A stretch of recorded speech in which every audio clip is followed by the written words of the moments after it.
नमस्कार दोस्तों, आप सभी का स्वागत है आज की इन ऑनलाइन क्लास में।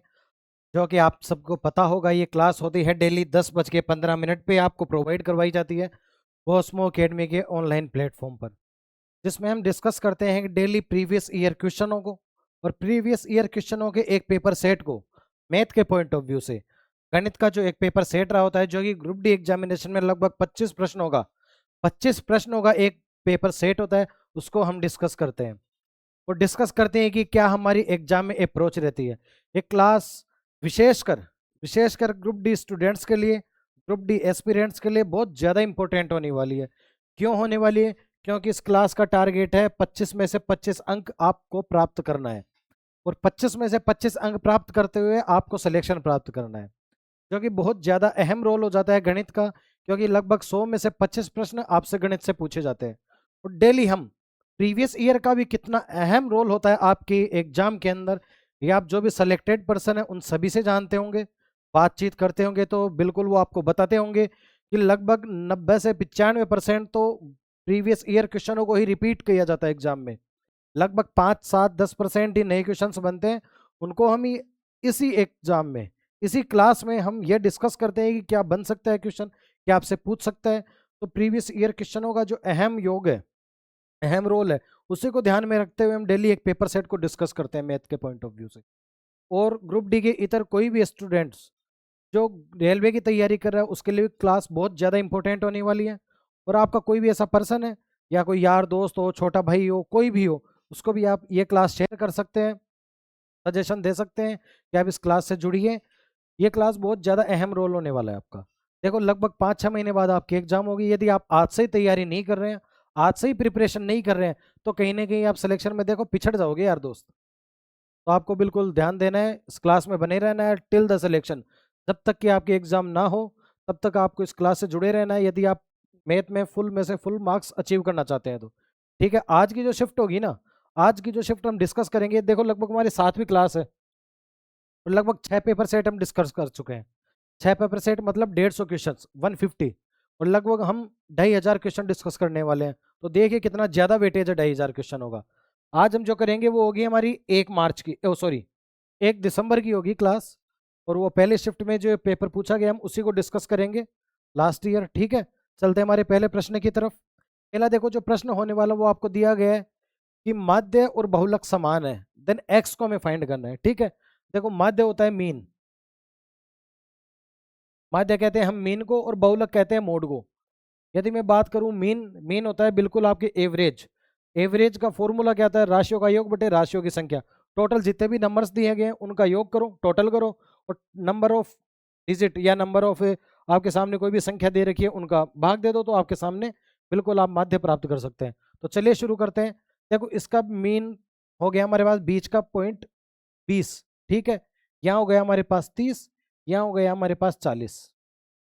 तो हम क्या कह सकते हैं कि 20×6 120, प्लस में 30×10 300, और 40×x 40x, डिवाइड में 6 और 10 16, 16 प्लस एक्स 16 प्लस x। ठीक है, ये हमारा हो गया मीन। मोड, देखो कभी भी ऐसा ग्रुप डेटा दे रखा हो, फ्रीक्वेंसी यदि टेबल दे रखी है आपकी, हिंदी में यदि बात करूँ तो आपने शायद 10th क्लास में अप्रोक्स पढ़ा होगा, बारंबारता सारणी, बारंबारता बंटन सारणी टाइप, ये वही है। ठीक है, तो इसमें यदि हमें फाइंड करना है मोड, इट मीन्स बहुलक, तो इसका फॉर्मूला क्या होता है वो आपको याद होना चाहिए। मैं आज आपको क्लास में बता रहा हूँ, आगे से यार आपको ध्यान रखना होता है। ठीक है, तो उसका होता है, देखो फॉर्मूला एल प्लस में F1 माइनस F2 F0, और डिवाइड में आ जाएगा 2F1 minus F0 minus F2। ठीक है, और गुणा में हो जाता है H। अब ये दे क्या है, F1 क्या है, F2 क्या है, F0 क्या है, L क्या है, H क्या है, ऐसे क्वेश्चन में हम डिस्कस करेंगे तो आगे से आप ध्यान पाओ, आपको पता चलेगा। ठीक है, तो देखो L है लोवेस्ट, तो ये जो बहुलक है, बहुलक देखो क्या होता है, बहुलक होता है जिसकी फ्रीक्वेंसी सबसे ज्यादा बार दे रखी है। तो आपको क्या लग रहा है, क्या इसकी फ्रीक्वेंसी सबसे ज्यादा बार है क्या इस ग्रुप की? आप बोलोगे साहब बिल्कुल, क्योंकि ये 10 है और ये 6 है और ये x है। क्वेश्चन में दिए गए x 6 से छोटा है, तो 10 ही है सबसे ज्यादा, इसलिए इसी के बेस मानते हुए, इसी को बेस मानते हुए इसमें हमको अप्रोच लगानी है। ठीक है, एल होता है लोअर, लोअर है हमारे पास 25। ठीक है, प्लस में F1 10, माइनस में F0 जस्ट इससे पहले वाली 6, ठीक है, और डिवाइड में 2F1, 2 इंटू में 10, माइनस में F0 6, माइनस में F2 जस्ट आगे वाला तो x, ठीक है, और गुणा में चल रहा हमारा h मतलब होता है कि ये जो डेटा दे रखा है ग्रुप डेटा, इसका प्लस इसकी मतलब रेंज क्या है, तो रेंज है इसकी 10, ठीक है। रेंज में आपको बताऊंगा रेंज होता क्या है जब मैं आपको इससे रिलेटेड टॉपिक कराऊंगा, जो कि आने वाले शायद एक वीक के अंदर ही मैं क्लास अपलोड कर दूंगा इसी प्लेटफॉर्म पे, तो आप बिल्कुल उसे देखिएगा। उस एक क्लास में मेरा दावा है कि उस एक क्लास को देखने के बाद आपके एटलीस्ट गणित में 2 मार्क्स बिल्कुल पक्के हो जाएंगे। क्यों हो जाएंगे? क्योंकि वो टॉपिक रहेगा हमारा स्टैटिस्टिक्स। स्टैटिस्टिक्स जैसे हिंदी में हम सांख्यिकी भी कहते हैं। देखो एटलीस्ट रेलवे का कोई भी एग्जाम हो, फॉर एग्जाम्पल मैं ग्रुप डी की बात करूं जो कि लगभग 32,000 वैकेंसी है, फॉर एग्जाम्पल एनटीपीसी की बात करूं जो कि शायद पेपर चल ही रहे हैं, उसकी लगभग 8,000 वैकेंसी है। तो दोनों पेपर में कम से कम भी 2 क्वेश्चंस पूछे जाते हैं, ठीक है। तो इसे फाइंड करते हैं हम। देखो इसे मैं लिख सकता हूँ 420 प्लस में 40x अपॉन में 16 प्लस एक्स इक्वल टू में 25 प्लस में, देखो 10 में से 6 गया तो 4, और h दे रखा हमारे पास 10 क्योंकि इसकी रेंज 10 ही है, तो 4 को 10 से गुणा करा दूंगा तो क्या 40 आएगा? आप बोलोगे बिल्कुल। नीचे आ गया 20, 20 में से 6 गया तो 14, 14 माइनस एक्स, बिल्कुल। तो यदि मैं यहाँ पे दो चीज लिख दूं, प्लस में 220 और माइनस में 220, क्या फर्क पड़ेगा क्या कोई भी? देखो यदि मैं कोई भी संख्या लूं उसको एक बार 10 जोड़ दूं या एक बार 10 माइनस कर दूं, कोई भी नंबर हो, एक्स एक बार जोड़ दूं एक बार माइनस कर दूं, कोई फर्क पड़ेगा क्या? आप बोलोगे साहब बिल्कुल नहीं पड़ेगा। लेकिन क्योंकि हम मैथ के स्टूडेंट हैं, हमें जो चाहिए वो हमें प्राप्त करना है। मेरे को चाहिए सब, मेरे को खत्म करना है 16/x को, तो मैं ऊपर चाहता हूँ कि 16/x बने। वो कैसे बनेगा? देखिए मैं इन दोनों को जोड़ दूं तो क्या मेरे पास आ जाएगा 640 प्लस में 40x और माइनस में 220, ठीक है, बटे में हो गया 16 प्लस एक्स। इसे मैं फाइंड करूं, यहां से मैं कॉमन ले लेता हूं, देखो 40, यदि मैं 40 कॉमन ले लूं, ठीक है, तो क्या हो जाएगा? यहाँ पे हो जाएगा साहब 16 प्लस एक्स गुणा में 40 माइनस में 220 बटे में 16 प्लस एक्स। तो ये दोनों क्या इसको काट देगा क्या? आप बोलोगे साहब बिल्कुल। पॉइंट बचा क्या रहेगा हमारे पास?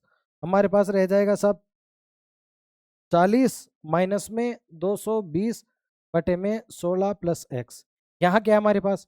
यहाँ है साहब बराबर में 25 प्लस में 40 बटे में 14 माइनस एक्स, ठीक है। क्या यही बच रहेगा?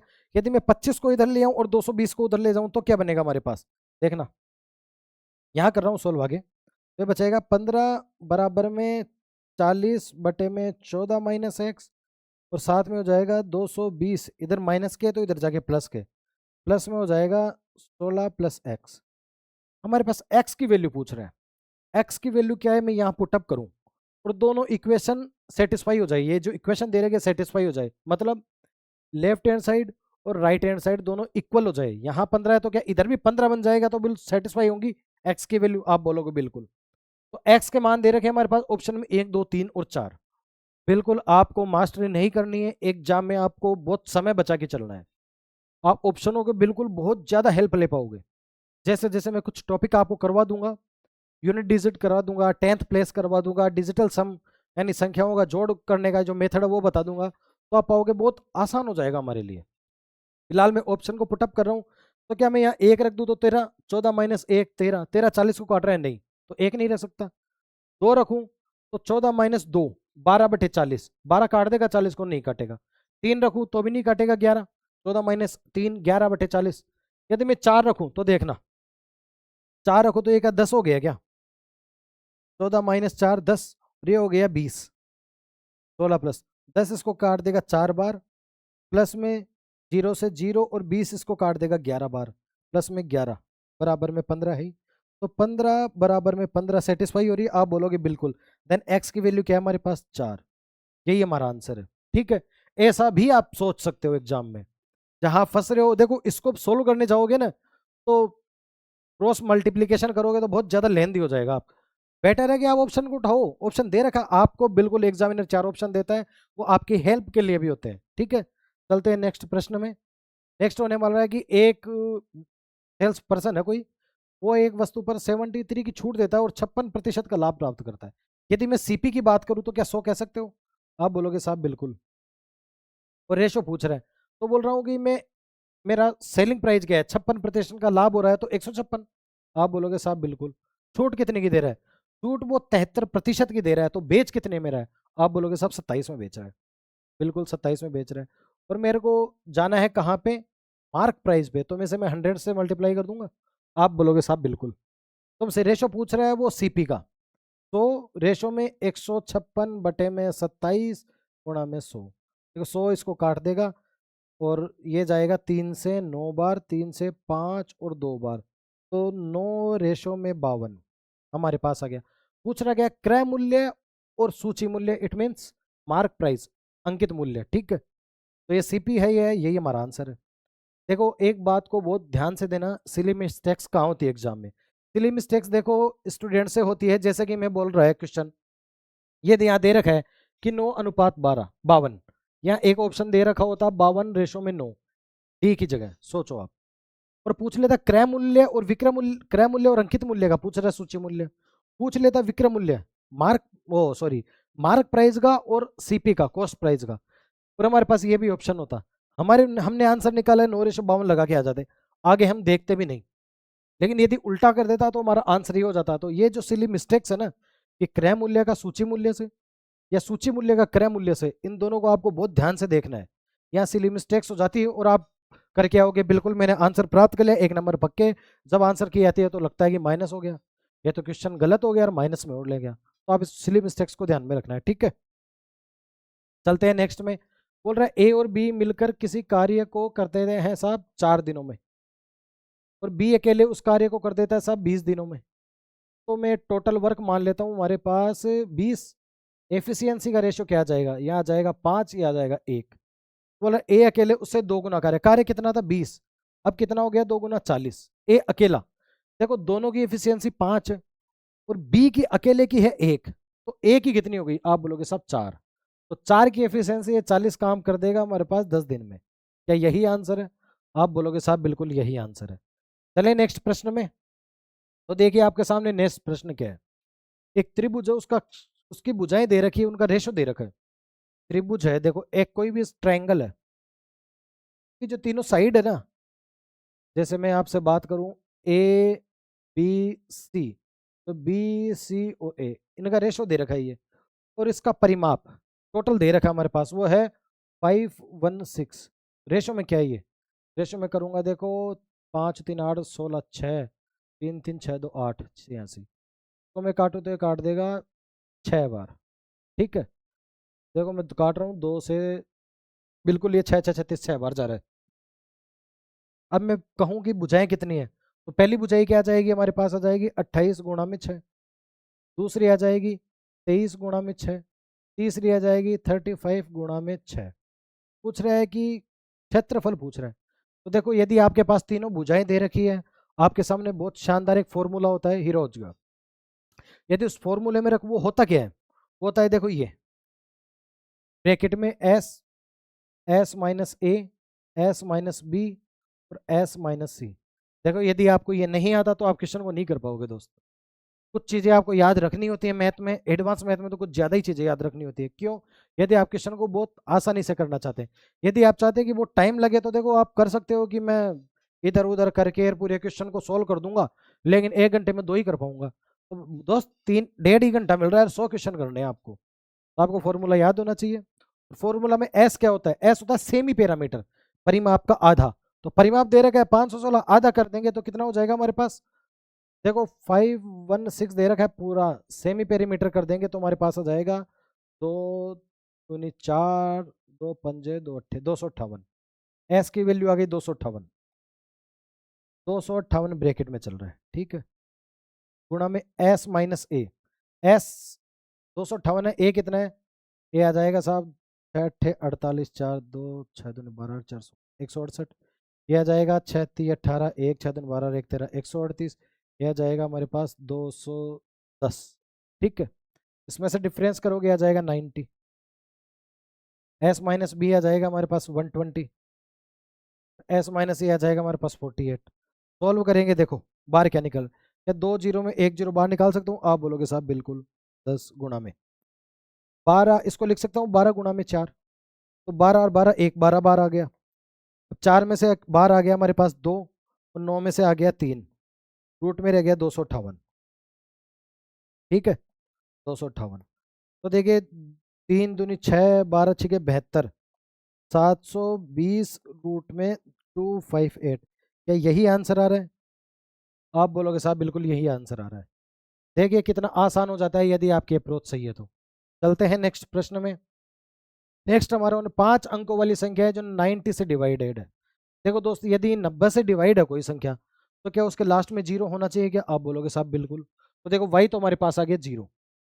ठीक है, तो अब क्या बन रहा है हमारे पास? अब ये बन रहा है साहब 761x और 0। अब बोलोगे साहब 90 है, इसका मतलब वो 9 से भी डिवाइड हो और 10 से भी डिवाइड हो। तो 10 से डिविजिबिलिटी रूल है सीधा सीधा कि लास्ट में 0 होना चाहिए साहब, तो 10 से डिवाइड हो जाएगा, जो कि हमने फाइंड कर लिया। 9 से डिवाइड, 9 से डिवीजन का क्या रूल होता है वो मैं आज आपको बता देता हूँ। टोटल यदि संख्याओं जो भी आपके पास दे रखी है संख्या, उसमें जितने भी डिजिट है, अंक है, उन सभी का योग यदि 9 से डिवाइड हो रहा है ना, तो वो संख्या आपकी 9 से डिवाइडेड है। फॉर एग्जाम्पल यहाँ करेंगे हम 7 और 6 13, 13 और 1 14, तो 14 हमारे पास आ गया। देखो टोटल का सम क्या हो रहा है अभी? आप बोलोगे साहब 14 हो रहा है, तो मैं कह सकता हूँ कि 14 प्लस में x, मैं ऐसा क्या करूँ कि 9 से डिवाइड हो जाए, तो जस्ट आगे जो डिवाइड होगा वो होगा 18। आप बोलोगे साहब मैं इसकी जगह 4 रख दूं, तो ये हो जाएगा 18 हमारे पास x की जगह। तो 18 9 से डिवाइड है, इसका मतलब x की वैल्यू कितनी आ गई? आप बोलोगे साहब 4 आ गई, क्योंकि डिविजिबिलिटी रूल कहता है कि पूरे अंकों का योग 9 से डिवाइड होना चाहिए। तो देखो 9 से डिवाइड, अब मैं माइनस में तो रख नहीं सकता, और यदि मैं इसको 1 से 9 तक ऐसी कौन सी संख्या रखूं? देखो लास्ट मैक्सिमम भी देखो याद रखना, इससे जस्ट जो पहले डिवाइड हो रही थी वो हो रही थी 9 अंकों का योग, और जस्ट इसके आगे हो रहा है वो हो रहा है 27। तो एक्स दो अंकों की संख्या तो है नहीं, डिजिट है एक। मैं इसमें या तो देखो 13 जोड़ू तो ये 27 बने भाई, या तो ये डिवाइड होगा 9 से, या ये। तो यदि मैं 13 रखूँ तो 27 बने डिवाइड हो जाए, लेकिन 13 रख नहीं सकता क्योंकि डिजिट एक ही रखनी है। तो मैं बस 18 होना चाहिए योग, 18 होना चाहिए। देखो 14 प्लस एक्स यदि 18 होना चाहिए, तो ये 14 इधर जाएगा माइनस का, तो x की वैल्यू क्या 4 आ गई क्या? आप बोलोगे साहब बिल्कुल। और यही पूछ रहा है हमारे पास x प्लस वाई, तो 4 प्लस 0 बराबर में 4, यही आंसर है। क्या यही आंसर है? आप बोलोगे साहब बिल्कुल। देखो डिविजिबिलिटी रूल भी आपको पढ़ना चाहिए, हो सकेगा तो मैं 1-2 शॉर्ट्स में आपके डिविजिबिलिटी रूल सारे क्लियर कर दूंगा।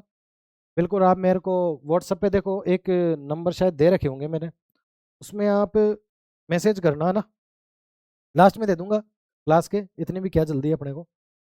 तो मैं आपको नंबर दूंगा, आप व्हाट्सअप करना, या टेलीग्राम बताऊंगा आप उस पर भी ज्वाइन करना। और आपको बिल्कुल बिल्कुल आसान से जो भी आपकी हेल्प होनी चाहिए, जो भी आपको मैटर चाहिए, आप बिल्कुल मैसेज करें कॉस्मो अकेडमी के चैनल पे, या कमेंट करें, या इसके टेलीग्राम चैनल पे जाके करें, तो बिल्कुल आपको जो भी हेल्प हो सकती है कॉस्मो अकेडमी की तरफ से वो आपको हेल्प करवाई दी जाएगी। ठीक है, बस आपको क्या करना है, आपको क्लास ज़्यादा से ज़्यादा शेयर करनी है, ज़्यादा से ज़्यादा लाइक करनी है, और सब्सक्राइब करना है इस चैनल को। और जो भी आपका कोई भी नोन हो, इवन कोई बुआ का लड़का हो, कोई कजिन हो, या छोटा भाई हो, या कोई यार दोस्त हो, या लाइब्रेरी में कोई मिल रहा हो, किसी को भी आप ये क्लास यदि आपको अच्छी लग रही है तो आप बिल्कुल उसे सजेशन दे सकते हैं। ठीक है, चलते हैं नेक्स्ट में। नेक्स्ट हमारे 2 चचेरे भाई होगी, आयु का अनुपात है 3:2। 6 वर्ष बाद, 6 वर्ष बाद उनकी आयु का अनुपात हो जाएगा 5:4। तो 4 वर्ष पहले उनकी आयु का योग क्या था?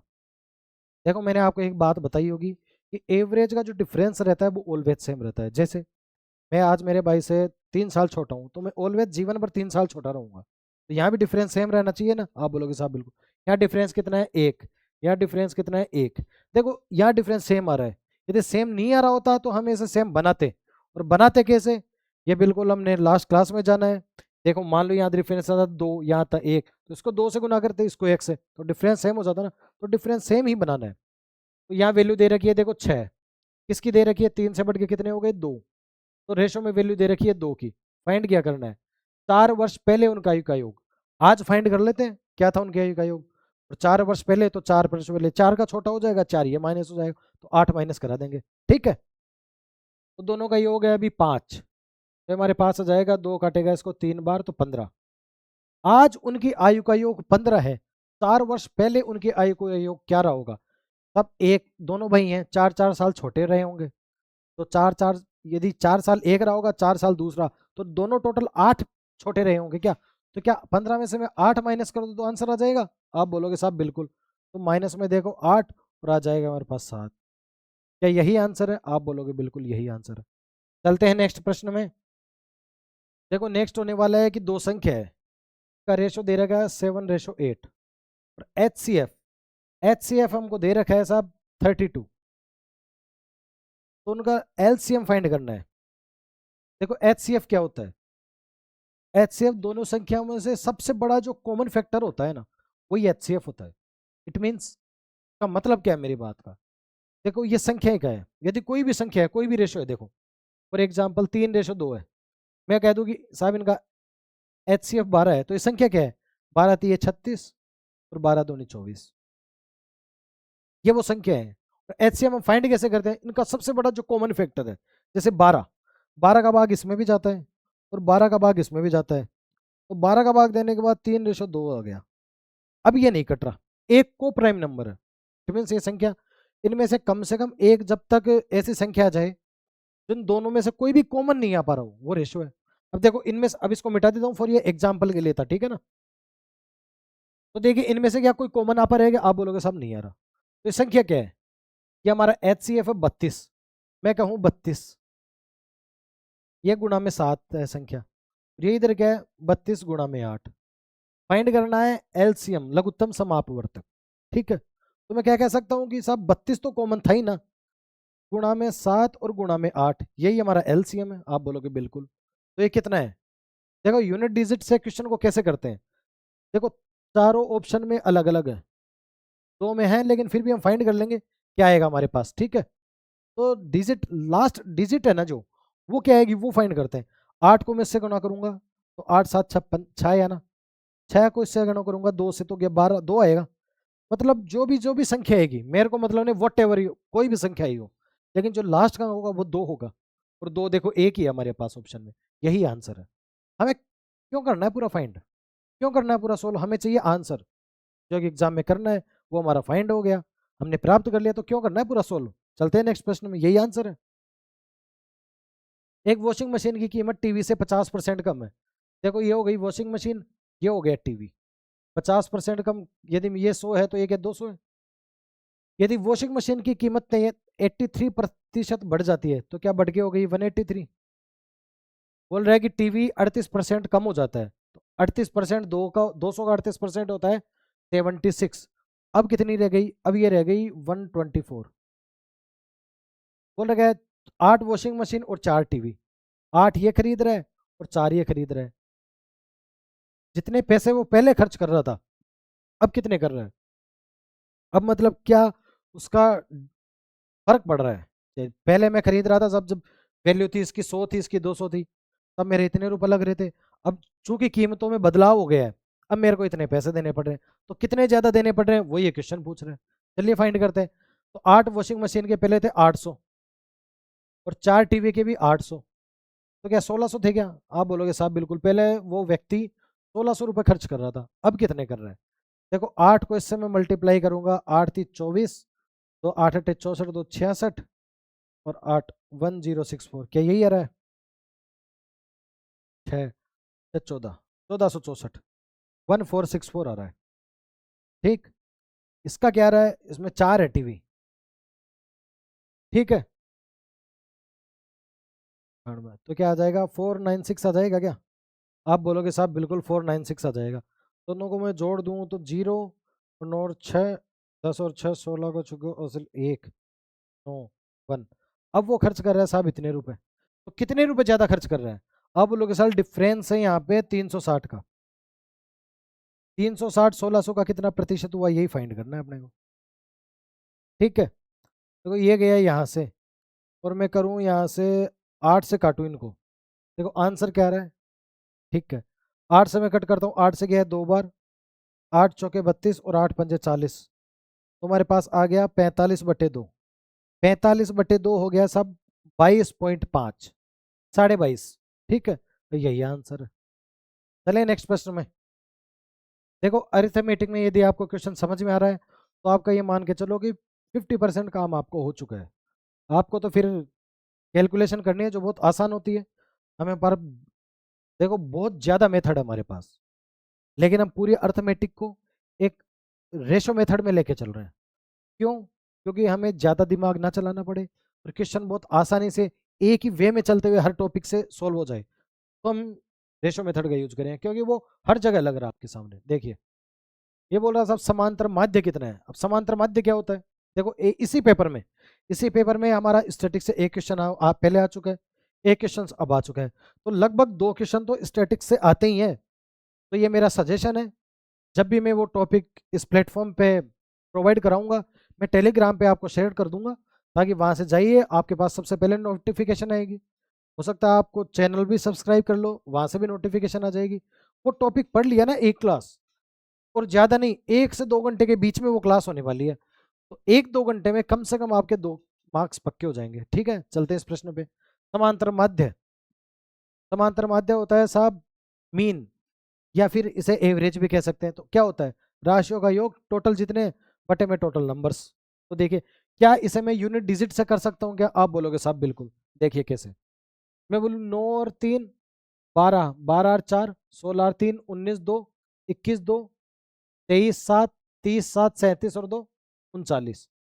मतलब ऊपर जो लास्ट का डिजिट है ना वो 9 है, मेरे को इतना पता है। नीचे संख्या कितनी है? 1 2 3 4 5 6 7 8 9। देखो 9 9 को काटेगा तो लास्ट का अंक तो एक ही आना है, ये मेरे को पता है। लास्ट डिजिट मेरे पास एक होनी चाहिए। अब बोलोगे साहब ये एक ही ऑप्शन में, तो यही आंसर है। देखें यदि आप इन मेथड का यूज करोगे ना दोस्त, बहुत आसान होने वाला है। मैं कह रहा हूँ बिल्कुल, आप चाहते तो इसे वर्बली भी कर पाते। 9/9 1 यूनिट डिजिट मेरे पास एक होगा और एक ही आंसर है। चले नेक्स्ट प्रश्न में। कुर्सी का जो मार्क प्राइस है, मार्क प्राइस है वो दे रखा है साहब 7600, जो कि क्रय मूल्य से 25% अधिक है और इसे अंकित मूल्य पर 4% छूट पे बेचा जाता है। तो लाभ परसेंटेज बताना है। ये आपको एग्जामिनर सिर्फ घुमाने के लिए बोल रहे हैं। यदि आपसे परसेंट पूछ रहा है, वो परसेंटेज ही तो पूछ रहा है कि प्रॉफिट ऑफ परसेंटेज क्या है, तो आप बिल्कुल इसका बिना यूज किए भी सोल्व कर सकते हैं। कैसे? बोल रहे कि साहब मार्क प्राइस है 25% अधिक है, किससे? सीपी से। सीपी मान लेता हूं जैसे 100, कॉस्ट प्राइस यानी क्रय मूल्य, तो हमारे पास हो जाएगा मार्क प्राइस 125। ठीक है, 4% की छूट पर बेच रहा है। देखो 100 रुपये में खरीदा था, 125 मैंने लिस्ट की उसकी प्राइस, कोई भी है इवन शर्ट ही है, 100 रुपये में खरीदा, 125 मैंने लिस्ट कर दी, 4% की छूट दे रहा हूँ। 4% क्या होगा इसका? देखो इसका 10% होगा 12.5 और 1% क्या होगा? 1.25। ऐसे ही तो फाइंड करते हैं, कोई भी संख्या है 10% फाइंड करना है, तब एक संख्या पहले दशमलव लगा दो। 1% करना है, 2 संख्या पहले दशमलव लगा दो। कैसे? जैसे मान लो कि 10% है किसी भी संख्या का, तो 1 0 से 1 0 कट जाएगी, 1 0 रह गया ना, तो कोई भी संख्या है उसके एक संख्या पहले दशमलव लगा देंगे। और 1% करना है तो 1/100, तो 2 संख्या पहले लगा देंगे। जैसे मान लो हमारे पास XYZ है कोई संख्या, तो यहाँ लगा देंगे, यह आ जाएगा 1%। तो इसका 1% होता है 1.25। क्या समझ पा रहे हैं आप? इसका 1% हो गया 1.25, तो 4% क्या होगा? 4% हो जाएगा 5। गुणा कर लो आप चाहिए, 1 को 4 से करोगे 4 और 0.5 को 4 से करोगे 1, 4 + 1 5। तो बेच कितने में रहा है? आप बोलोगे साहब 120 में बेच रहा है, 100 में खरीदा 120 में बेच रहा है, तो प्रॉफिट ऑफ परसेंट कितना है? 20। किस पे? 100 पे। को काटेगा 20 से 5, 1/5 का हम जानते हैं फ्रैक्शन होती है 20%। ठीक है, तो 20% ही हमारा आंसर होने वाला। बिल्कुल, देखिए कितना आसान है, बहुत आसान है दोस्त। यदि आप सही दिशा में मेहनत करोगे तो मैथ आपके लिए बहुत आसान बना दूंगा मैं दावा कर रहा हूं कि आप इस क्लास में यदि बने रहेंगे मेरे साथ, और जो कुछ टॉपिक्स की मैं क्लासें आपके लिए अवेलेबल कराऊंगा, आप सिर्फ उन्हीं को कर लोगे ना, तो ग्रुप डी में बिल्कुल आप 25 में से 25 मार्क्स अचीव करोगे। मैं खुद सिलेक्टेड हूँ, मेरे को पता है। देखो यार इतना तो कि कैसे क्या एग्जामिनर पूछता है, क्या मेरी अप्रोच होती है एग्जाम में, ठीक है ना। तो चलो, बोला है कि एक है बंदा पुष्पराज नाम है उसका, मैं शॉर्ट में लिख रहा हूँ पू, है ना, पुष्पराज, ठीक है। दूसरी लड़की है हमारे पास हिमानी। टोटल ये मिलके कितने, 34,100। और बोल रहा है कि इतनों का निवेश कर रहा है, और वंश के अंत में प्रॉफिट क्या हो रहा है, प्रॉफिट हो रहा है सब 5400। टोटल टोटल प्रॉफिट हो रहा है 5400, और इसका हिस्सा है 2700। तो दूसरे का हिस्सा भी क्या 2700 हो जाएगा क्या? दोनों का देखो, दोनों को यदि सेम प्रॉफिट हो रहा है तो बिल्कुल ऑब्वियस सी बात है कि साहब वो निवेश भी बराबरी किए हैं। जिस रेशो में प्रॉफिट होता उसी रेशो में वो निवेश किए होते।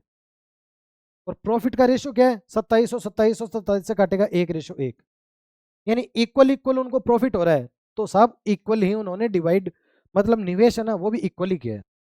तो टोटल हमारे पास 34,100, उसको हम डिवाइड कर देंगे 2 से, गुणा करा देंगे 1 से, तो यह जाएगा हमारे पास 17,050। 17,050 कहाँ दिख रहा है, यही आंसर है। देखो 34,100 को मैं 2 से डिवाइड करने का मैं किस हिसाब से किया वो मैं बता रहा हूँ। तो 34,000 है, 34,000 क्या आते 17,000, 100 क्या आते 50, इसलिए मैं डायरेक्ट 17050 17,050 कर दिया हूँ, ठीक है। तो आप ऐसे मत हो ना कि साहब कि आप तो ऐसे ही कर दिए वैसे कर दिए, हमें तो पता ही नहीं चला कैसे काट दिए। तो इन छोटी छोटी चीज़ों को आपको ध्यान रखना होता है।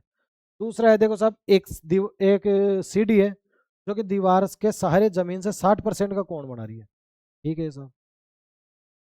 ये हमारे पास आ गई सीढ़ी, ये बोल रहा है कि 60% का कोण बना रही है। यदि सीढ़ी का निचला हिस्सा दीवार से 5 मीटर दूर है, तो इसकी लेंथ दे रखी है 5। और पूछ रहा है कि सीढ़ी की लंबाई, इसकी जो लंबाई है ना वो हमसे फाइंड करने की पूछ रहा है। तो देखो इसमें क्या होता है, जैसे मैंने आपको बताया था पहले भी, शायद 1-2 क्लास पहले ही आया था ऐसा क्वेश्चन। ये हमारा हाइट एंड डिस्टेंस से रिलेटेड है। तो इसमें सिर्फ आपको एक ही बात ध्यान रखनी है, टेन थीटा। टेन होता है देखो लंब बटे में आधार, ठीक है, परपेंडिकुलर अपॉन में बेस, इंग्लिश मीडियम वालों के लिए, ठीक है। और आपको फाइंड ध्यान क्या रखना है, यदि टेन थीटा आपके सामने 30 डिग्री, 45 डिग्री और 60 डिग्री, सिर्फ इतना ही ध्यान रखना है। 30 डिग्री पे इसकी वैल्यू क्या होती है, 1/√3, 45 पे 1 और 60 पे √3। सिर्फ आपको इतनी सी चीज याद रखनी है इस पूरे टॉपिक के लिए, और आप देखोगे आप बिल्कुल आसानी से क्वेश्चन को कर पाएंगे। देखो टेन थीटा होता है लंब बटे, टेन होता है लंब बटे में आधार। यदि टेन की वैल्यू 30 डिग्री है तो उसका मतलब होता है 1/√3। 45 डिग्री है तो 1, और 60 डिग्री है तो √3। क्या इतना आप याद रख पाएंगे क्या? आप बोलोगे साहब बिल्कुल, यदि मार्क्स मेरे को लाना है, यदि मेरे को सिलेक्शन चाहिए तो इतना तो मेरे को याद करना ही पड़ेगा। बिल्कुल आपको याद करना ही पड़ेगा। आप इतना याद कर लोगे, ठीक है, मैं मिटा रहा हूँ ना। यदि आप इतना याद कर लोगे तो आपके सामने बहुत आसानी होने वाली है। तो बोल रहा है साहब ये, अब बोल रहा है कि आगे 5 मीटर की दूरी पे टेन, यदि मैं बात करूँ 1060 की वैल्यू तो क्या होती है, आप बोलोगे साहब √3। और नीचे कुछ भी नहीं है तो 1 तो होता ही है ना। आप बोलोगे इसका मतलब होता है लंब बटे में आधार, परपेंडिकुलर अपॉन में बेस। यदि इसके सामने की बात कर रहा हूं तो वो लंब है, ठीक है, ये हो गया लंब, ये हो गया आधार। आधार यदि 1 है तो ये गया √3 गुना, ठीक है भाई। आधार कितना दे रखा है 5, यहाँ क्या है 1, गुना किससे कराना है √3 से, क्योंकि हमें लंबी तो फाइंड करना है, परपेंडिकुलर तो फाइंड करना है। तो आ क्या जाएगा, सब आ जाएगा 5√3, क्या जाएगा 5√3, ठीक। पूछ क्या रहा है, सीडी की लंबाई ये पूछ रहा है हमसे। और ये क्या होता है, ये होता क्या है, इसका स्क्वायर का योग इसका स्क्वायर का योग इसके बराबर होता है। रेशो में यदि आप निकालना चाहो तो देखो क्या होता है, यदि मैं कहूं कि लंब हमारे पास है √3 और आधार है हमारे पास 1, तो क्या हाइपोटेनियस आ जाएगा क्या, इट मीन्स कर्ण, ठीक है, कर्ण या हाइपोटेनियस। आप बोलोगे साहब बिल्कुल, एक का स्क्वायर 1, इसका 3, तो हमारे पास आएगा 4, रूट लिया 2। क्या रेशो में यही है क्या हाइपोटेनियस का रेशियो यही है? आप बोलोगे साहब बिल्कुल। यदि मैं बात करूं एक 5 वैल्यू दे रखी है आधार की, 5 है, एक एक मतलब आधार, फाइंड क्या करना है हाइपोटेनियस, ये कर्ण ही तो है सीडी, क्या ये कर्ण ही नहीं है क्या? आप बोलोगे साहब बिल्कुल, तो यही फाइंड करनी है 2, 2 की वैल्यू 10। 10 ही हमारा आंसर है। देखो मेरे दोस्त ध्यान देना इन चीजों पे। यदि आप इसका स्क्वायर जोड़ोगे, देखो 5 का होता है 25, इसका 5 का 25 गुणा में 3 75, 75 और 25 100, 100 का रूट लोगे 10, आंसर वही आना है। लेकिन लेकिन लेकिन आपको जो शॉर्ट बिल्कुल शीघ्रता से जो आंसर प्राप्त करना है ना, सही मेथड को यूज करते हुए उसी को फाइंड करना है। ऐसा नहीं कि मेरे को 10 मिनट लगा के मैं आंसर प्राप्त करूंगा तो एग्जामिनर उस एक प्रश्न की मेरे को 10 नंबर दे देगा। आपको एक ही नंबर मिलने हैं, जितनी जल्दी सोल्व कर पाओगे उतने फायदे में रहोगे। चलते हैं नेक्स्ट में। नेक्स्ट में 3 संख्या है साहब इस अनुपात में। इन संख्याओं का योग क्या है, वो है 1820। तो रेशो में कितना है, 17 और 12 29 और 6 35। 1820 वैल्यू किसकी है, 35 की। तो बोल रहे हैं मध्य की संख्या ज्ञात करो, मध्य में है 12।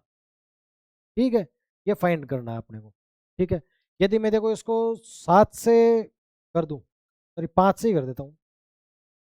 7 से गया ये 5 बार, 7 से गया 2 14 और 4 7 से 42 और 0। ठीक है, 5 से मैं इसको फाइंड करूँ तो ये क्या ऐसे है क्या, 260 इंटू में 10, तो इसको काट दूंगा मैं 2 बार। तो देखो 2 दूनी 4 और 4 6 24, यानी यूनिट डिजिट है ना वो मेरे पास 4 आ रही है। कैसे, मैं इसको कर रहा हूँ साहब, ये आ गया मेरे पास 260 गुणा बटे में 5 गुणा में 12। तो 260 को क्या मैं ऐसे लिख सकता हूँ क्या, 26 गुणा में 10 बटे में 5 गुणा में 12। 5 इसको काट देगा 2 बार, तो 2 दूनी 4 और 4 छिके 24, तो यूनिट डिजिट 4 है, यानी इकाई अंक 4 है मेरे पास। तो इसमें क्या कोई है, ये यही आंसर है हमारा। चलते हैं नेक्स्ट में। एक बैंक में साहब 3500 की जमा राशि पर अर्षित ब्याज कितना होगा, जो कि 17% वार्षिक साधारण ब्याज। आप बोल रहे हैं साहब 3500 की राशि है, तो 17% रेट ऑफ परसेंट है हमारे पास 17, और सिंपल इंटरेस्ट 1 साल के लिए। तो 3500 का 17% ही फाइंड करना है क्या, आप बोलोगे साहब बिल्कुल। 2 जीरो से 2 जीरो गई, 17 करेगा 17 5 85, 8 17 51 और 8 59। क्या यही आंसर आ रहा है, आप बोलोगे साहब बिल्कुल यही आंसर है। तो दोस्त यदि आप कंटिन्यूसली बने रहोगे तो बहुत आसान होने वाली है आपके लिए मैथ। मैं फिर से कह रहा हूँ आपको। बोला साहब पी क्यू आर एस है चतुर्भुज, देखो कोई भी चतुर्भुज है, ठीक है मान लिया हमारे पास पी क्यू आर एस, ठीक है। बोल रहा है कि सर चतुर्भुज है और एस टी आर, आर और एस के द्विभाजक बिंदु टी पे काटते हैं। ये लो द्विभाजक, ये टी पे काट रहे हैं, और इसकी दे रखी है अपने को वैल्यू 13.5। पूछ रहा क्या है, इन दोनों का अनुपात भी दे रखा हमारे पास, इन दोनों का अनुपात है 4:5, और इन दोनों के जो डिफरेंस है ना वही पूछ रहे हैं। तो देखिए आपके पास एक रिजल्ट निकल के आता है, एक थ्योरम है एक्चुअली, जब अपन डिस्कस करेंगे ज्योमेट्री, एक्चुअली हाँ ज्योमेट्री, ज्योमेट्री में आप पाओगे होता क्या है। ये जो तो आसन्न कोण है ना, आसन्न मतलब इंग्लिश में ऐसे कहेंगे हम, आसन्न मतलब हाँ एडजेसेंट, जो भी एडजेसेंट एंगल है ना, उनका यदि एंगल बाइसेक्टर लोगे आप, तो वो होता क्या है, वो उन दोनों के योग का आधा होता है। फॉर एग्जाम्पल ये हो गया S T R, S T R angle S T R is equal है किसके, एंगल पी के और एंगल क्यू के, एंगल क्यू के हाफ के। ठीक है, तो एस टी आर कितना दे रखा है, एस टी आर दे रखा है 13.5, तो इधर आके गुणा हो जाएगा, तो क्या ये 27 हो जाएगा क्या, आप बोलोगे साहब बिल्कुल। 13.5 बराबर में दे रखा है P प्लस क्यू प्लस 2। ये एक्चुअली थ्योरम है मेरे दोस्त, ये रिजल्ट आपको हमेशा, देखो मैं रेड में कर रहा हूँ, ये आपको याद करना है, ये आपको पता ही होना चाहिए। यदि आप बहुत आसानी से क्वेश्चनों को कर पाते हैं तो आपको ये याद करना होगा, नहीं तो आप निकालते रहो तो 3 घंटे निकालते ही रहो, फिर एग्जाम में नहीं होता इतना टाइम। तो 2 इसका इधर आगे गुणा हो जाएगा, तो क्या 27 बराबर हो जाएगा angle P plus angle Q। इन दोनों का रेशियो क्या है, क्वेश्चन में दे रखा है इनका रेशियो है 4:5, 4:5 है ये। ठीक है, तो 27 वैल्यू हमारे पास 4 और 5 9 की, और पूछ रहा क्या है डिफरेंस, डिफरेंस क्या है यहाँ पे 1, 3 इसको काटेगा 9 इसको काटेगा 3 बार, आंसर है 3। क्या 3 ही आ रहा है, आप बोलोगे साहब बिल्कुल। तो आपको इस ऐसे क्वेश्चन से यदि सॉल्व करने हैं, भविष्य में कभी भी ऐसा क्वेश्चन आपके सामने आ जाए, तो आपको ये रिजल्ट है ना, ये याद रखना आगे से। ठीक है। देखो मैंने काफ़ी आपको सामने एक दो रिजल्ट और बता चुका हूँ, इन्हीं पेपर सेट्स में आएंगे। एक आया होगा यार, जो हम ट्रायंगल करते हैं ना, ये जो मान लो ट्रायंगल है, कोई ट्रायंगल क्या है, रेक्टेंगल है, आयत है, इसमें कोई भी पॉइंट है, तो ये मान लो चारों साइड है, तो ये है एक्स, ये है वाई, और ये है जेड, और ये है ए। तो एक्स का स्क्वायर प्लस जेड का स्क्वायर बराबर होता है वाई के स्क्वायर के प्लस में ए के स्क्वायर के। ये आपको ये भी याद रखना है, आप नोट कर रहे हो तो नोट कर सकते हो, ये एक रेक्टेंगल है, आयत है, ठीक है। चलते हैं नेक्स्ट में, हमारा नेक्स्ट होने वाला है, देखो छह पुरुष, छह पुरुष किसी काम को 5 दिन में पूरा कर सकते हैं, ठीक है साहब, जबकि 2 महिलाएं इसे 15 दिन में पूरा कर सकते हैं। तो 2 महिलाएं इसे 15 दिन में पूरा कर सकती हैं, तो इधर आ जाएगा 30 पुरुष बराबर है 30 महिलाओं के। देखो कभी भी ऐसा क्वेश्चन हो तो आपको पुरुष की, मैन की और वुमेन की एफिशिएंसी लेनी है। एफिशिएंसी का रेशो क्या है, यहाँ एफिशिएंसी का रेशो 30 से 30 के हिसाब 1:1। यहाँ एक जो पुरुष की एफिशिएंसी है, कार्य क्षमता है, वो बिल्कुल एक महिलाओं के बराबर है। तो बिल्कुल, लेकिन आगे का भी एग्जाम में आ जाए कि सब एक पुरुष बराबर है 2 महिलाओं के, तो इनकी एफिशिएंसी का रेशो आएगा 2:1, 2:1। तो मैं सिर्फ ऐसे, जब भी आपके सामने पुरुष और महिलाओं से कार्य से रिलेटेड कोई भी क्वेश्चन हो, सबसे पहले आपको जो फाइंड करना है वो बता रहा हूँ। सबसे पहले फाइंड करना है कि साहब पुरुष की और महिला की, मैन की और वुमेन की एफिशिएंसी क्या है, तो हमारे पास एफिशिएंसी आ गई 1:1। आगे देखते हैं, 3 महिलाएं और 3 पुरुष उस कार्य को कितने दिनों में पूरा कर लेंगे। कार्य कितना है, कार्य साहब 6 पुरुष 5 दिनों में, 6 पुरुष, पुरुष की एफिशिएंसी 1, कितने दिनों में, 5 दिनों में। ये हमारे पास हो गया कार्य। फाइंड किससे करवाना है, 3 महिलाएं और 3 पुरुष। 3 महिलाएं, महिलाओं की एफिशिएंसी 1, पुरुष भी कितने हैं, 3, पुरुषों की एफिशिएंसी 1, तो बराबर 6 × 5 ऊपर हो गया, और 3 और 3 6, 5, 6 काट देगा इसको एक बार, 5, 5 ही हमारा आंसर आ रहा है। लेकिन क्वेश्चन ऐसे होता, मान लो एफिशिएंसी निकालने में एफिशिएंसी आ जाती पुरुष की और महिलाओं की, एफिशिएंसी आ जाती 2:1, ठीक है। तो कैसे फाइंड करते हैं आप, देखो आंसर तो हमारा आ चुका है, आंसर तो इससे पहले ही आ चुका है, मैं आपको एक्स्ट्रा इन्फॉर्मेशन दे रहा हूं कि क्वेश्चन कैसा बन सकता है, ठीक है, ध्यान देना। मान लो हमारे पास कुछ ये आ जाता कार्य क्षमताओं का या एफिशिएंसी का अनुपात। अब बोलता अब काम कितना है, अब बोलता है पुरुष की एफिशिएंसी 2, 6 पुरुष, 6 पुरुष 2 की एफिशिएंसी से कितने दिन में पूरा कर रहे हैं, 5 दिन में, ठीक, ठीक है साहब। बोल रहा है कि 3 महिलाएं और 3 पुरुष, तो 3 पुरुष 3 महिलाएं, तो महिलाओं की एफिशिएंसी 3, ठीक है, प्लस में पुरुष भी 3 है, 3 एफिशिएंसी कितनी है पुरुषों की 2, तो अब यह आ जाता 3 × 2, और ऊपर क्या आ जाता 6 × 5 × 2, 6 × 2 × 5, यहाँ आ जाता 3 और 6 9, ठीक है। 3 इसको काटता 3 बार, 3 इसको काटता 2 बार, तो आ जाता 20/3, तब ये आंसर आ जाता।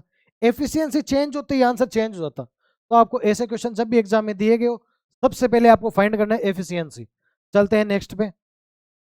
नेक्स्ट हमारा होने वाला है कि साहब राजू घर जाता है, घर से अपने कार्यालय जाता है, इट मीन ऑफिस, घर से ऑफिस जाता है, और 3.5 किलो, जो कि ऑफिस उसका है 3.5 किलोमीटर दूर, तब उसे टाइम लगता है सब 1.5 घंटा।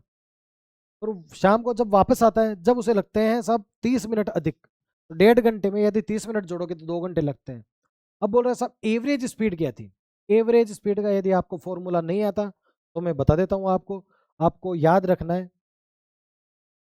एवरेज स्पीड का जो आपके सामने फॉर्मूला होता है। एक्चुअली देखो अर्थमेटिक में आपको फॉर्मूले याद करने नहीं होते, मैं बता रहा हूँ, प्रैक्टिस से आपको सब चीजें याद हो जाएंगी, ठीक है। तो हो जाता है कि टोटल डिस्टेंस, टोटल डिस्टेंस हमारे पास, जैसे हम हिंदी में कहेंगे कुल दूरी, ठीक है, हिंदी में कहेंगे कुल दूरी, कुल दूरी, और डिवाइड करा देंगे किससे, टोटल टाइम, टोटल टाइम से, ठीक है। हिंदी में से हम कहेंगे कुल समय, टोटल समय, ठीक है।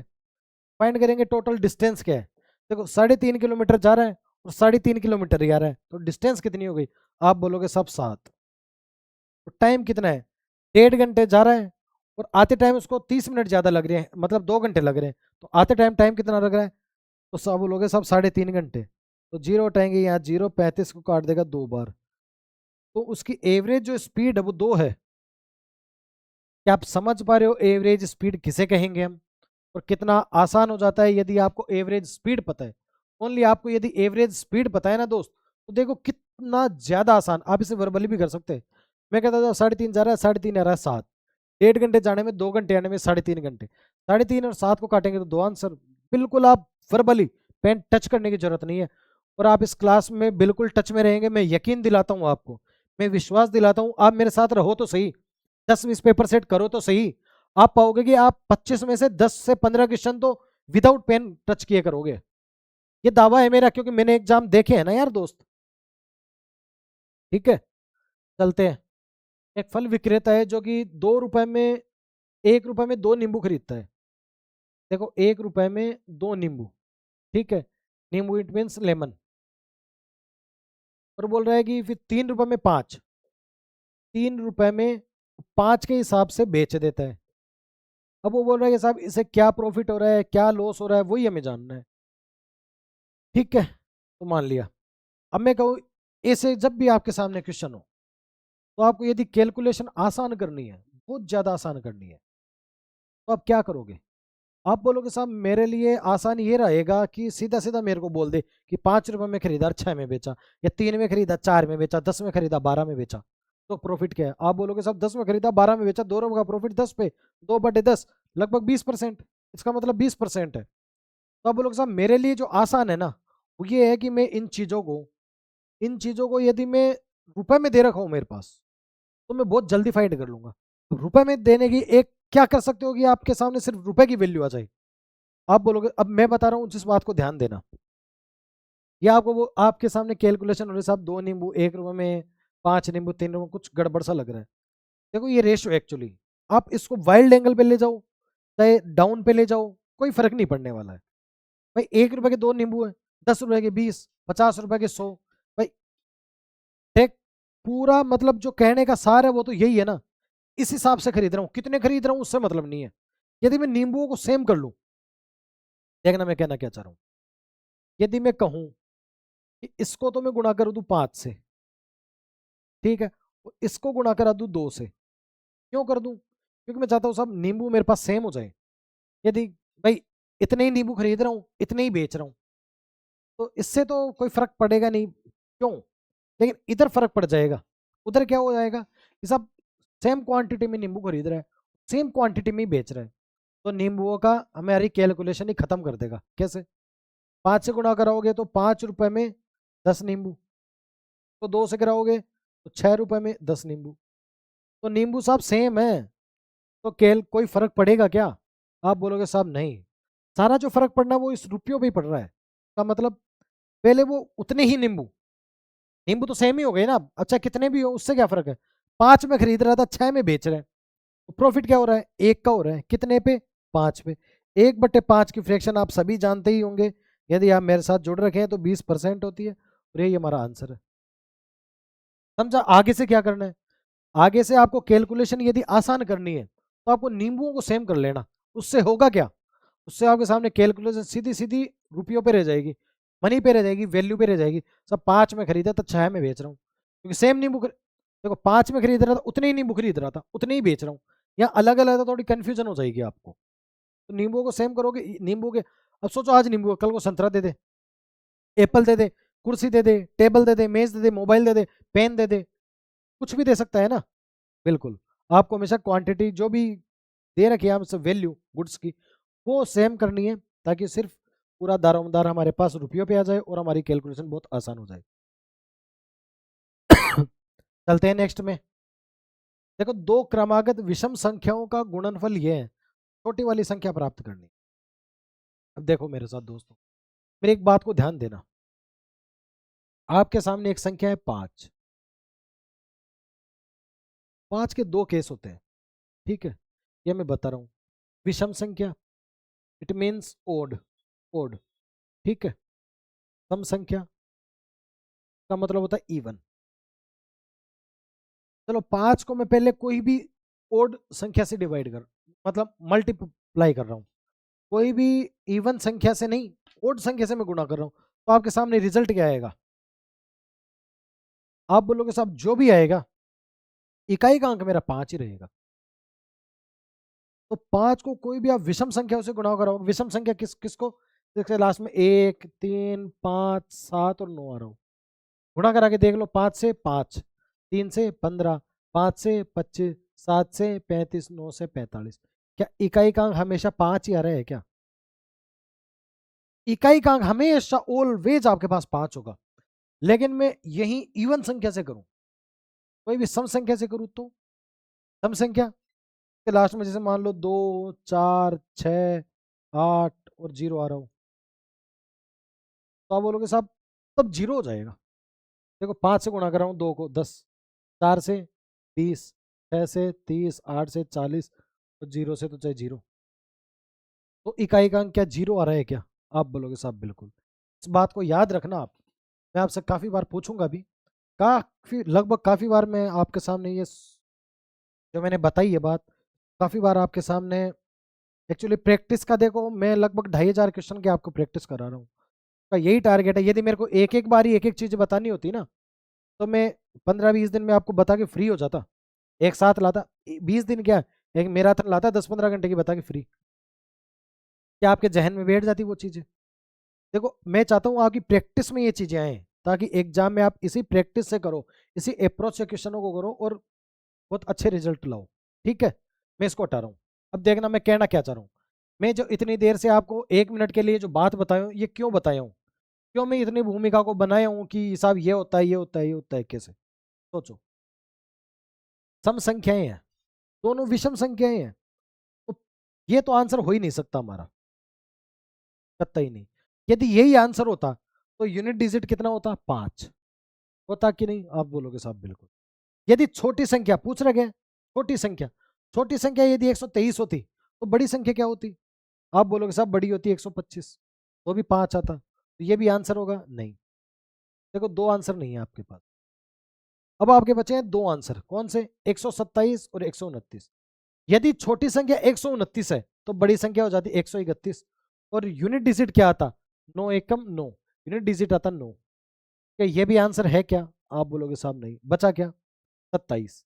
यदि देखो छोटी 27 है तो बड़ी हो गई 129, और 7 9 63, यूनिट डिजिट 3, 3 है। हाँ, यही हमारा आंसर 127 इज राइट आंसर। क्या मैं जो कह रहा हूँ वो समझ पा रहे हैं? यूनिट डिजिट का कितना अहम रोल है। इवन आपको पेन भी नहीं टच करना, आप यूनिट डिजिट फाइंड कर सकते हो। यदि ये नहीं भी पता होता ना आपको 5 वाली, तो आप कैसे करते? आप बोलोगे साहब छोटी संख्या कितनी है? 123, तो बड़ी संख्या 125, यूनिट डिजिट 5, यूनिट डिजिट 5 है क्या? नहीं, ये आंसर नहीं है। या 25, 127, यूनिट डिजिट 5, आंसर नहीं है। 127 बड़ी संख्या 129, यूनिट डिजिट 3, बिल्कुल ही आंसर हो सकता है। हो सकता है फिलहाल, क्योंकि चौथा भी तो मैच करना है। ये हो गया छोटी संख्या, ये हो गई बड़ी 3, यूनिट डिजिट 9, ये नहीं हो सकता। तो मतलब आंसर हमारे पास ओनली एक।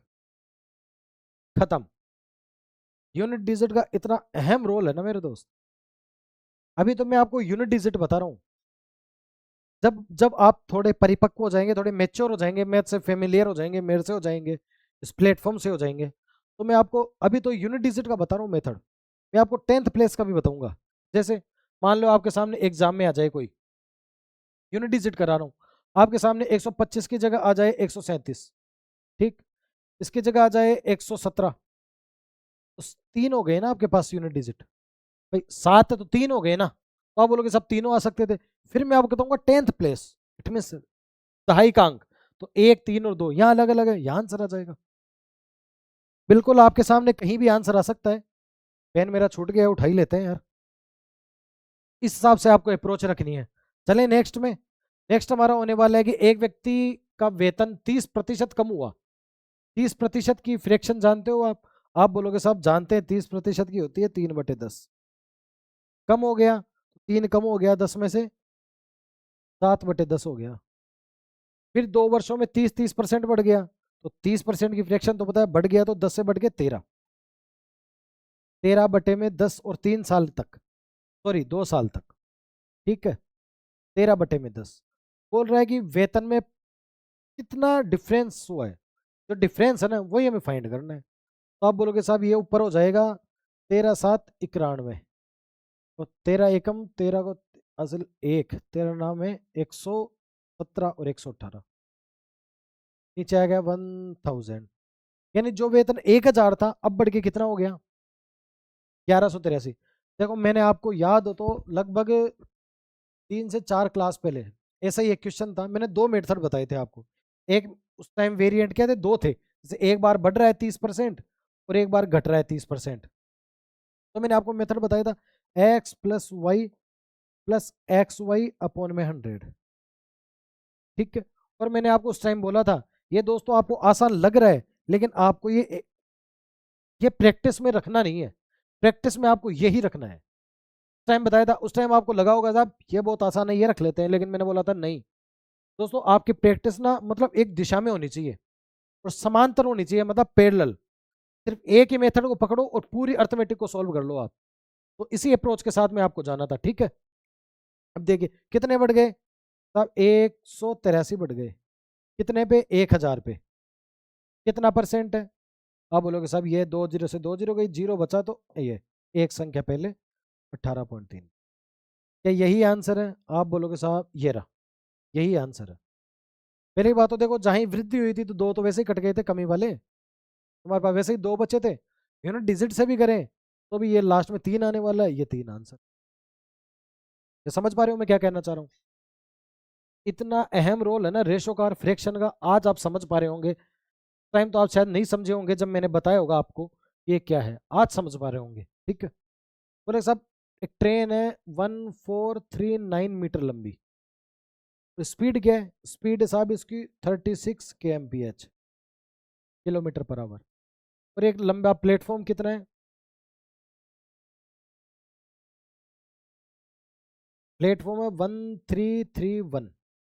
तो बोल रहा है कि ये ट्रेन इस प्लेटफॉर्म को, ये जैसे मान लो कोई ये प्लेटफॉर्म है मेरे पास और ये ट्रेन है यहाँ से चल रही है, ठीक है। जैसे ये स्टार्ट करी प्लेटफॉर्म को पार करना और ये पूरी यहाँ तक का समय, यहाँ तक का ये कितना लगेगा, ये तो पूछना चाह रहा है ये पूरी पार करने में कितना टाइम लगेगा। तो ये ट्रेन है मेरी इतनी मीटर की, और ये जो प्लेटफॉर्म था ये था इतने मीटर का, स्पीड है ये। तो मैंने आपको बताया था देखो दोस्त 18 km/h स्पीड है तो मीटर प्रति सेकंड है 5, 36 km/h स्पीड है तो मीटर प्रति सेकंड है 10। कैसे, km/h है, मीटर प्रति सेकंड में चेंज करने के लिए 5/18 से गुणा कराते हैं, 5 ही आएगा। और मैं आपको बोला था कि मैंने देखो हजारों क्वेश्चन निकाल रहे हैं मैथ के, तो मैंने ये पाया कि जब जब टाइम स्पीड डिस्टेंस का जो टॉपिक आता है ना, ट्रेन से रिलेटेड या इवन किसी और से रिलेटेड, तो जो स्पीड दे रखी है वो तो 18 के मल्टीपल में ही चलती है। एग्जामिनर आपसे ये नहीं चाहता कि आप कैलकुलेशन ही करते रहे, एग्जामिनर आपसे सिर्फ आपका प्रेजेंस ऑफ माइंड चाहता है। रेलवे भी यही चाहती है आपसे, आप रेलवे में लगने के बाद भी जो कार्य करोगे ना वो सब इन्हीं से रिलेटेड होगे। क्या आपका प्रेजेंस ऑफ माइंड है, क्या आपको करना है क्या नहीं करना है। मतलब आप ऐसा नहीं कि आप गधा पचाई करते रहो, जोड़ बाकी करते रहो, एग्जामिनर नहीं चाहता ऐसे, ठीक है।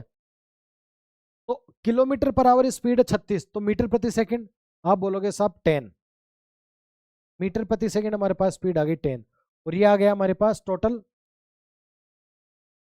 देखो 27 और 10 है मीटर प्रति सेकंड स्पीड, तो टाइम कितना लगेगा। आप बोलोगे साहब 277 सेकंड।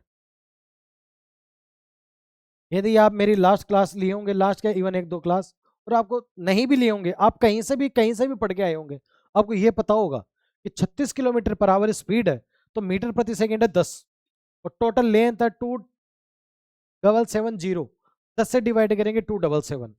आप मौखिक कर, आप वर्बली कर पाओगे इन क्वेश्चनों को, आपको करना क्या प्रैक्टिस में रहना। ये आंसर हमारा 277 सेकंड, ठीक है। चलते हैं नेक्स्ट में। नेक्स्ट हमारे बारे में एक समकोण है उसका परिमाप फाइंड करना है। एक ये त्रिभुज है देखो, राइट, ए बी और सी, ये समकोण है ना, इसको बनाने वाली रेखाएं दे रखी है हमने को, बुझाएं। एक 18 है और एक 24 है। आज से पूछ रहा है परिमाप, परिमाप होता है इन पूरे को जोड़ोगे ना आप, यही तो परिमाप होता है आपका। आप बोलोगे साहब ये अगर मेरे पास आ जाए तो मैं परिमाप बता दूंगा तीनों को जोड़ के। अरे आएगा कैसे? देखो ऑलवेज रेक्टेंगल है, तो रेक्टेंगल का हमेशा फॉर्मूला होता है कि ये जो दोनों भुजाएं हैं ना, जैसे मान लो ये दे रखी है 24, तो स्क्वायर प्लस इसका स्क्वायर बराबर होता है इसके स्क्वायर के। आप बोलोगे साहब बिल्कुल होता है, ये हमने पढ़ा है, फाइंड कर सकते हो। देखो एक तो मेथड हो गया ये, ठीक है। एक क्या होता है, इनका रेशो लो आप, 24 रेशो में 18 लो, तो 6 से काटोगे आप 4 बार, रेशो में 3 बार। अब इसका भी तो ले सकते हो, आप बोलोगे 4 चौक 16 और 3 तिया 9 बराबर 25, रूट लोगे तो साहब 5। तो वो जो भुजा दे रखी है वो 5, क्या इन तीनों का रेशो आ जाएगा क्या हमारे पास? आप बोलोगे साहब बिल्कुल रेशो आ जाएगा, ठीक है, इन तीनों का रेशो आ जाएगा। और बोल रहा क्या कि फाइंड करना है कि पूरा परिमाप क्या, फाइंड क्या करना है, पूरा परिमाप। परिमाप क्या है, यदि मैं बोलूं, देखना रेशो क्या है 24, 18 भी ले लो, रेशो में क्या है वैल्यू 4 की। फाइंड क्या करना है टोटल, तो 4 और 3 8 और 8 और 5 13, 4 इसको काट देगा 6 बार, तो आ जाएगा 78। क्या यही आंसर है? आप बोलोगे साहब बिल्कुल। 13 छिके 78, फिर से देख लेते हैं मेरे दोस्त।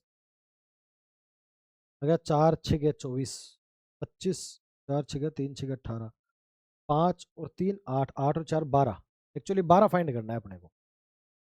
ये 12, 4 और 3 7, 7 और 5 12, 12 फाइंड करना है अपने को, ठीक है ना। तो 12 छिके 72, आंसर आ गया 72। क्या यही आंसर है? आप बोलोगे साहब बिल्कुल यही।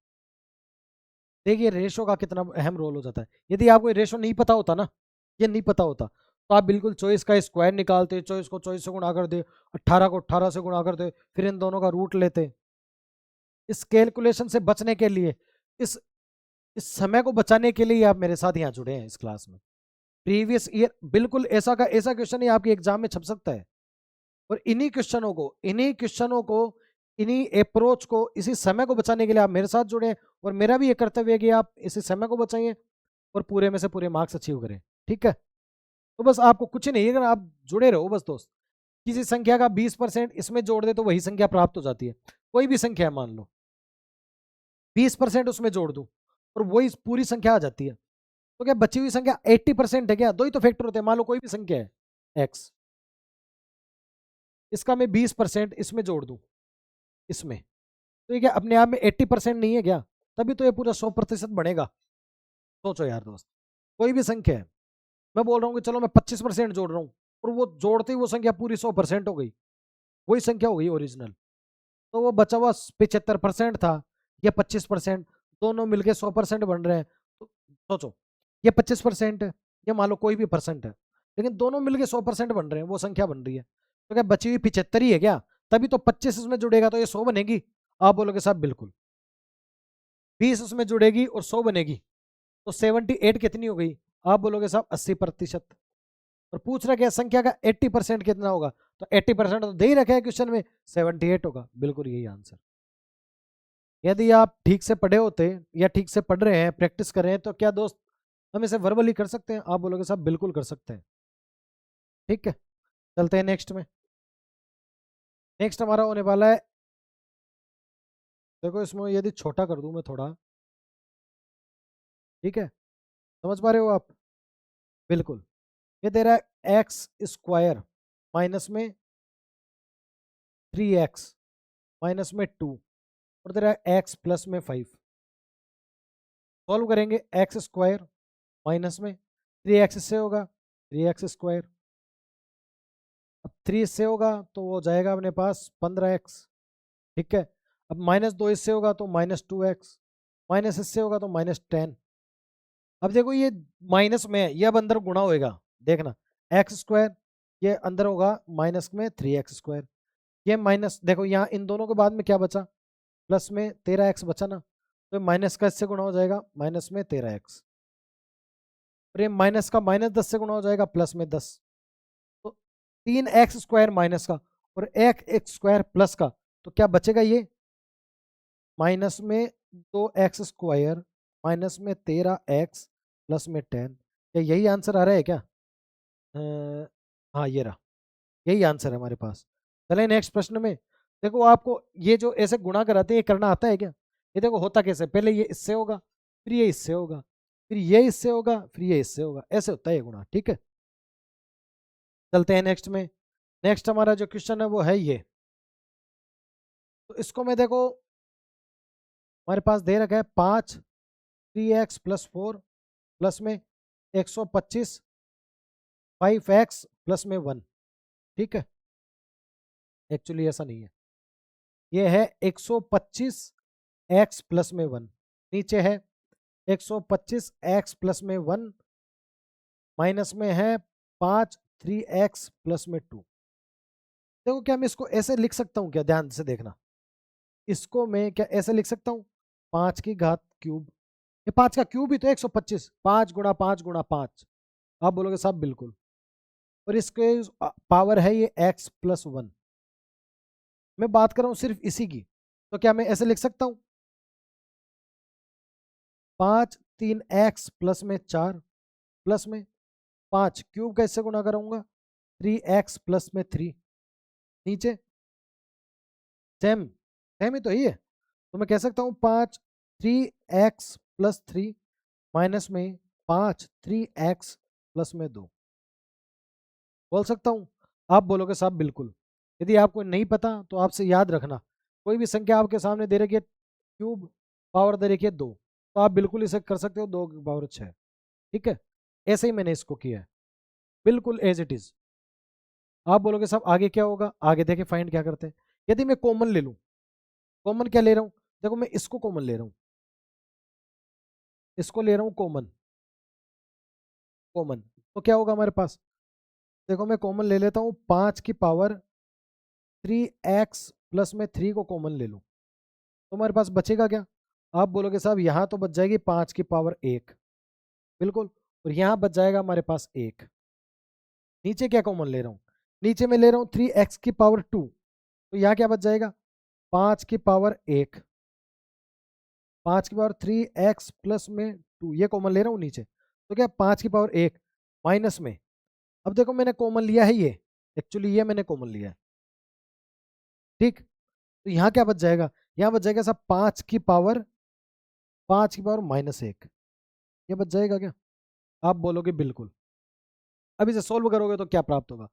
तो 5, इससे तो ये कट ही गया भाई, इससे ये कटा कि नहीं कटा ये बताओ आप। तो आप बोलोगे साहब बिल्कुल, हमने एक्चुअली कॉमन ही इसीलिए लिया है, हमने कॉमन इसीलिए लिया है कि देखो थोड़े देर पहले एक क्वेश्चन आ रहा था, मैं कॉमन लेके प्लस माइनस करके कैसे भी 16+x हमने बना लिया। क्यों बना लिया? और टारगेट ही 16+x बनाना था। क्यों? क्योंकि वो ऊपर नीचे कट सके, और यहाँ मैंने ये कॉमन लिया है तो ऊपर नीचे कट सके, इसीलिए। तो यहाँ हो जाएगा हमारे पास 5 की पावर 1 = 6। यहाँ क्या हो जाएगा? 5 की पावर, देखो यहाँ क्या लिया है मैंने, तो यहाँ आ जाएगा हमारे पास 1। ये 5 की पावर 1 नहीं आएगा दोस्त, यहाँ आएगा 1, क्योंकि 5 की पावर x+3 कॉमन लिया है तो 1 ही तो आएगा, यहाँ आ जाएगा -1। और कोई भी संख्या है जैसे इसकी वैल्यू को माइनस में दे रखी है उसकी पावर, तो उसका मतलब क्या होता है? वो होते हैं 1 में। ठीक है, इसका मतलब यही तो होता है दोस्त। तो क्या कह सकता हूँ इसको? 1 माइनस में 1/5 कह सकता हूँ क्या? आप बोलोगे साहब बिल्कुल कह सकते हो। तो इसको मैं सोल्व करूं, 5 की पावर 1 5 ही होता है, इसको सोल्व करूं तो 5 - 1/5 बराबर 4/5।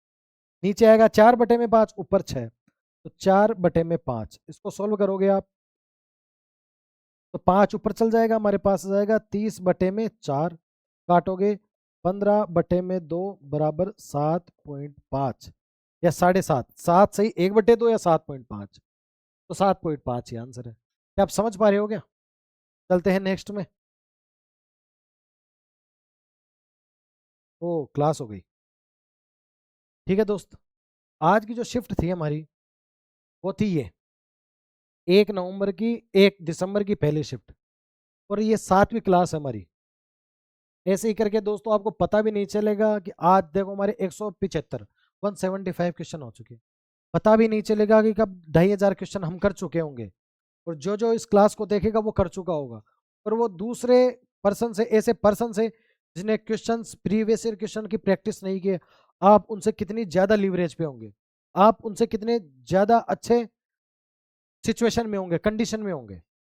ठीक है, तो बिल्कुल मैं ये मानता हूँ कि आपको देखो, एक तो ये टेलीग्राम चैनल ज्वाइन करना, आप टेलीग्राम चैनल है मयंक मैथ्स करके, MAYANKMATHHM2, टेलीग्राम चैनल को ज्वाइन करो। आपका कोई भी डाउट हो, कोसमो अकेडमी के नंबर है आपको प्रोवाइड करवाए गए हैं, तो आप कमेंट करो, आप मैसेज करो, कॉल नहीं करना आपको।